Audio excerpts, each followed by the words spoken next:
የታዳጊው ትውልድ ያኒ የቁርአን ትውልድ በመሆን ፋንታ የቲክቶክ ትውልድ እየሆነ ነው ያለው።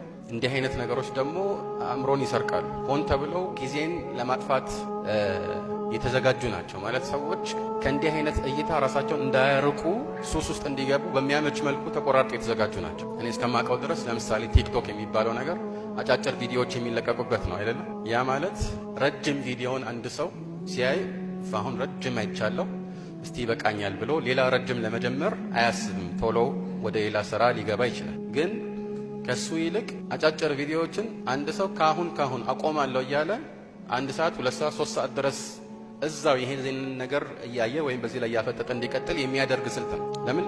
የሚቀጥለውን ለማየት አንደኛ ነገሩ ቀላል ነው። ወደ ላይ ይመስለኛል እንግዲህ ስዋይፕ ማድረግ ነው አይደል? እንዲህ ጫር ስታደርገው ብቻ ነው ይመጣል። እንዴት እንዳቀለለው ታየ። መርጠህ ራሱ አይደለም የምታገኘው ማለት ነው። ሁለተኛ ምን አላት 2 ደቂቃ ነች ወይ 1 ደቂቃ ቢሆን ነው። ስለዚህ አንዱን አይቼ ወይም የሚቀጥለውን አይቼ አቆማለሁ ብለህ ወስነህ ራሱ እንዳታቆም የሚያደርግ ስልት ነው እየተሰራ ያለው። ይህ ደግሞ በተለያዩ ሁኔታዎች የሰዎችን ስብዕና እየቀየረ ይገኛል። አንደኛ ቅድም እንዳልኩት አርአያ ሊሆኑ የማይገቡ ሰዎችን አርአያ ማድረግ ነው። መልእክተኛው አለይሂ ሰላቱ ወሰላም ወደፊት ሰዎች የሚታለሉባቸው አመታት ይመጣሉ ብለው سيأتي الناس سنوات خداعات يصدق فيها الكاذب ويكذب فيها الصادق ويؤتمن فيها الخائن ويخون فيها الأمين وينطق فيها الرويبضة እውነተኛው ውሸታም የሚደረግበት ውሸታሙ የሚታመንበት ታማኙ እንደ ከዳተኛው እንደ ታማኝ የሚደረግባቸው አመታት ይመጣሉ ካሉ በኋላ ሮይቢዳዎች የሚናገሩባቸው አመታት ይመጣሉ አሉ። እነማን ናቸው ሮይቢዳዎች ብለው ሰሃቦች ሲጠይቋቸው الرجل التافه يتكلم في أمر العامة በመላው ህዝብ ጉዳይ ውዳቂ የሆነ ሰው ይናገራል አሉ።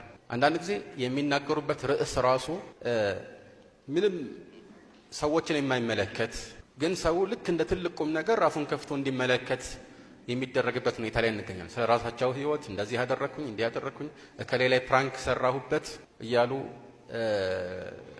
ድሮ እንደ ትልቅ ነውር የሚቆጠሩ ነገሮችን ዛሬ ሰዎችን እያላመዱ ይገኛሉ።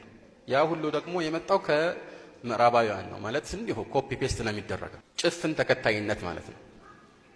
ሰዎች ሌሎችን ጭፍን በሆነ እይታ የሚከተሉት የተሻሉ ናቸው ብለው ስለሚያምኑ ብቻ ነው፣ ሌላ ምክንያት የለም። ስለዚህ አርአያዎቻችን እነማን ናቸው የሚለው በዚሁ ይመለሳል ማለት ነው። ይህም ብቻ ሳይሆን ሰዎችን ይበልጥ እያዳፈረ የሚገኝ መስክ ሆኗል። ድሮ ነውር የነበረው ዛሬ የተለመደ መልካም ተግባር ሆኗል። ይህም ብቻ ሳይሆን ጭራሽ በተላልቅ ጉዳዮች ላይ መናገር የማይገባቸው ወጠጤዎች እየተናገሩ ታገኛቸዋለህ። ሐታ በዲንም ጉዳይ ድሮ ዲን የሚያስተምሩ ሰዎች የሚያስተምሩት መስጂድ ውስጥ ወይ መድረክ ሲመቻችላቸው ናቸው ነበር። እነማን እንደሆኑ ይታወቃል። አስተማሪ ሼኾች፣ ቁርአን፣ ሐዲስ፣ ሌሎች ትምህርቶችን ያጠናቀቁ ታላላቅ ስብዕናዎች ለሰዎች ትምህርትን ይሰጡና ወደ መልካሙ ጎዳና ይጣሩ ነበረ፣ ተከብረውም ይኖሩ ነበር። ከጊዜ በኋላ ግን ያኔ ምንም መናገር የማይችል ማንም ዞር ብሎ የማያየው ዕውቀትም የሌለው በዝቃጭ ስብዕና የሚታወቅ ሰው በእንዲህ አይነት ጉዳይ አሁንም ማውራት ይችላል። ለምን? ሰው ዘንድ የሚደርስበት መገናኛ መንገድ ስለተመቻቸለት ብቻ ያንን ስላገኘው ብቻ ይናገራል ማለት ነው።